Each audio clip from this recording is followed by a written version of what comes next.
എല്ലാ ആഴ്ചയും ലീവ് എടുക്കുമ്പോഴത്തേക്കും മിക്ക ദിവസങ്ങളിലും ഞാൻ ഉറങ്ങി തീർക്കാറാണ് പതിവ്. പക്ഷെ കഴിഞ്ഞ ആഴ്ച ലീവ് എടുത്തപ്പോൾ ഞങ്ങളൊന്ന് വിചാരിച്ചു, മോനെയും കൊണ്ട് ഒരുപാട് നാളായി പാർക്കിൽ പോയിട്ട്, അപ്പോൾ ഒന്ന് പാർക്കിൽ പോകാമെന്ന് കരുതിയേ. ഞങ്ങൾ മിക്കപ്പോഴും കാക്കനാടുള്ള പാർക്കിലാണ് പോകാറ്. പക്ഷെ ഞങ്ങളുടെ വീടിന്റെ തൊട്ടടുത്തുള്ള പാർക്കാണ്. ഞങ്ങൾ വഴിയിൽ പോകുമ്പോൾ കണ്ടിട്ടുണ്ടെങ്കിലും ഇവിടെ അങ്ങനെ വരാറില്ലായിരുന്നേ. പക്ഷെ ഇവിടെ വന്നപ്പോൾ തിരിച്ചു പോകാനും തോന്നിയിട്ടില്ലായിരുന്നേ. ഇവിടെ മറ്റുള്ള പാർക്ക് പോലെ ഒരുപാട് തിരക്കൊന്നുമില്ല. പിന്നെ മോനെ കൊണ്ട് പാർക്കിൽ പോയാൽ വേറൊരു ഡ്രസ്സും കൂടെ എക്സ്ട്രാ ഞങ്ങൾ വെക്കുന്നതാണ്. ഈ പ്രാവശ്യം വെച്ചിട്ടുണ്ടായിരുന്നു. പക്ഷേ ഇപ്പോൾ എഴുതിക്കുന്ന ആ ഡ്രസ്സിന് ഒരു അഴുക്കും പറ്റിയിട്ടില്ലായിരുന്നു കേട്ടോ. അത്രയ്ക്ക് വൃത്തിയായിരുന്നു കേട്ടോ ഈ പാർക്കിൽ. പിന്നെ ഈ ഒരു പാർക്കിന്റെ പ്രത്യേകത എന്ന് വെച്ചാൽ പേരൻസായ നമ്മൾക്കും അവിടെ റൈഡിലൊക്കെ കയറാൻ പറ്റുന്ന റൈഡ്സ് ആയിരുന്നേ.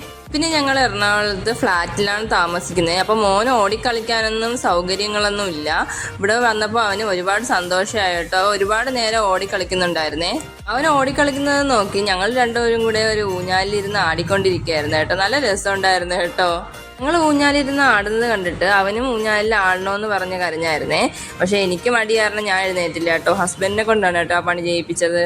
പിന്നെ ഞങ്ങളൊരു ഹോട്ടലിൽ കയറി ചായ കുടിച്ചിട്ടുണ്ടായിരുന്നു. മോൻ അവിടെ നിന്ന് ഐസ്ക്രീമാണ് കഴിച്ചത്. വീട്ടിൽ ഞാൻ ചിക്കൻ കറി വെച്ചിട്ടുണ്ടായിരുന്നേ. അപ്പോൾ പുറത്തുനിന്ന് ഞങ്ങൾ പൊറോട്ട വാങ്ങിക്കൊണ്ട് വന്നായിട്ടുണ്ടായിരുന്നേ.